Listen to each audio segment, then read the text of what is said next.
এই ঝামেলা আবার এদিকে আসতেছে কেন? ভাইয়া আমি তো নামাজ পড়তে যাবো, আমার টুপি কোথায় তুমি জানো নাকি? এটা টুপি কেন আমি জানি না। আগে তো জানতাম তুই খুড়া, এখন দেখছি কানা হয়ে গেছিস। এ হলে দেখ তোর টুপি, এই নে ধর। তা সরে কিনতে এই খুড়ার জন্য একটা কাজ করেও শান্তি নেই। ভাইয়া সব সময় আমার সাথে এমন করে, আমি এখন কিভাবে নামাজ পড়তে যাব? আশেপাশে তো কাউকেই দেখছি না। আজকে প্রাইভেট জেটে দেরি হয়ে গেল। ভাইয়া একটু দাঁড়াও, আমাকে একটু মসজিদে নিয়ে যাবে? এই খুড়া, তুই দেখতে পাচ্ছিস না এই প্রাইভেটে যাচ্ছি? এসব খুড়ার জন্য রাস্তাঘাটে আসাই বন্ধ করে দেওয়া লাগবে না। হে আল্লাহ, আমি এখন কিভাবে নামাজ পড়তে যাব? আল্লাহ আপনি একটা ব্যবস্থা করে দিন। হ্যাঁ, আপনি কে?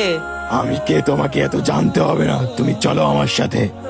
হ্যাঁ, আপনি আমাকে কোথায় নিয়ে যাচ্ছেন? Bak istediğin güçle saldır. Biz Rabbe müptelayız. থামো এখানে, আমরা মসজিদের কাছে চলে এসেছি। কিন্তু কিন্তু আপনি কে? আমি কে তোমাকে এত জানতে হবে না। হ্যাঁ, হুজুর কোথায় গেল? হ্যাঁ, আমার পা তো দেখতে ঠিক হয়ে গেছে, আলহামদুলিল্লাহ। বন্ধুরা, আল্লাহ চাইলে সবই সম্ভব। ভিডিওটি যদি ভালো লাগে চ্যানেলটি অবশ্যই লাইক আর সাবস্ক্রাইব করবেন।